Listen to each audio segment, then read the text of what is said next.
प्रिय दोस्तों, कनागत जिसे पितृपक्ष के नाम से भी जाना जाता है, यह अत्यंत महत्वपूर्ण एवं धार्मिक समय है जिसमें हिंदू धर्म के अनुयायी अपने पितरों की आत्मा की शांति के लिए श्राद्ध और तर्पण करते हैं। यह पवित्र काल 16 दिनों तक चलता है और भाद्रपद मास की पूर्णिमा से आरंभ होकर अश्विन मास की अमावस्या तक चलता है। इस काल की पौराणिक कथा अत्यंत रोचक और गूढ़ है। तो चलिए दोस्तों, इस पावन कथा का श्रवण करते हुए अपने जीवन को धन्य बनाएं। दोस्तों, बहुत समय पहले की बात है। पृथ्वी पर राज करने वाले एक प्रसिद्ध राजा थे जिनका नाम था हरिश्चंद्र। राजा हरिश्चंद्र अपनी सत्यनिष्ठा और धर्म के प्रति समर्पण के लिए विख्यात थे। वे हर रोज़ धर्म के मार्ग पर चलते थे और अपने पितरों के प्रति असीम भक्ति रखते थे। उनकी प्रजा भी उनके समान ही धार्मिक और कर्तव्यनिष्ठ थी।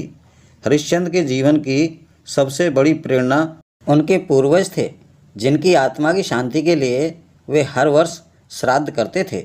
उनका मानना था कि पितर ही जीवन के संरक्षक होते हैं और जब तक उनके आशीर्वाद नहीं मिलते, जीवन में सुख और शांति का आना कठिन है। एक वर्ष राजा ने यह निश्चय किया कि वे अपने पितरों के समर्पण के लिए एक विशाल यज्ञ का आयोजन करेंगे, जिसमें सारी प्रजा और अन्य राज्यों के राजा भी सम्मिलित हों। यज्ञ की तैयारियां बड़े धूमधाम से की गईं, लेकिन इससे पहले कि यज्ञ शुरू होता, एक रात राजा हरिश्चंद्र को एक अद्भुत स्वप्न आया। स्वप्न में राजा को एक देवदूत ने दर्शन दिए और कहा कि हे हरिश्चंद्र, तुम एक धर्मात्मा और सत्यवादी राजा हो। तुम्हारा जीवन सदैव सत्य और धर्म के मार्ग पर चला है, लेकिन तुम्हारे पूर्वजों की आत्मा अब भी पूरी तरह शांति को प्राप्त नहीं कर पाई हैं। वे प्रतीक्षा कर रहे हैं कि तुम और भी विशेष रूप से उनकी आत्मा की शांति के लिए श्राद्ध और तर्पण करो।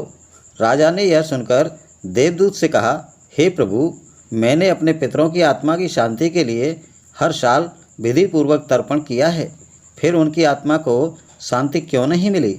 देवदूत ने उत्तर दिया, हे राजन, तुमने श्राद्ध किया, परंतु उसे सही समय और विधि से नहीं किया।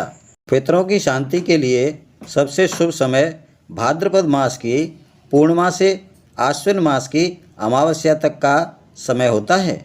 इस समय सभी पितर स्वर्ग से पृथ्वी पर आते हैं और अपने वंशजों के तर्पण और श्रद्धा की प्रतीक्षा करते हैं।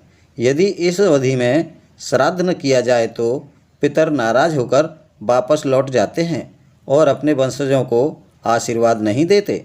राजा हरिश्चंद्र यह सुनकर चिंतित हो गए।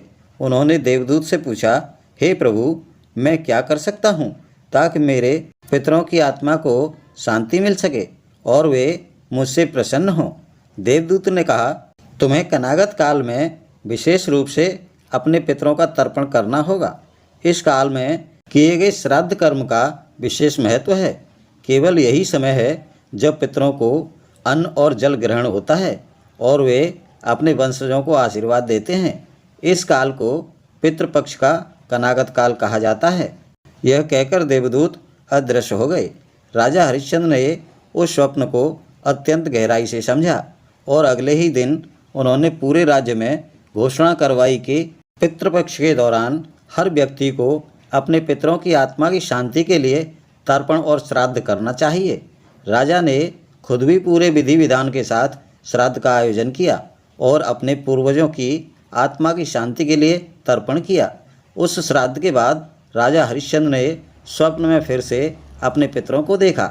उनके पितर अत्यंत प्रसन्न थे और उन्होंने राजा को आशीर्वाद दिया।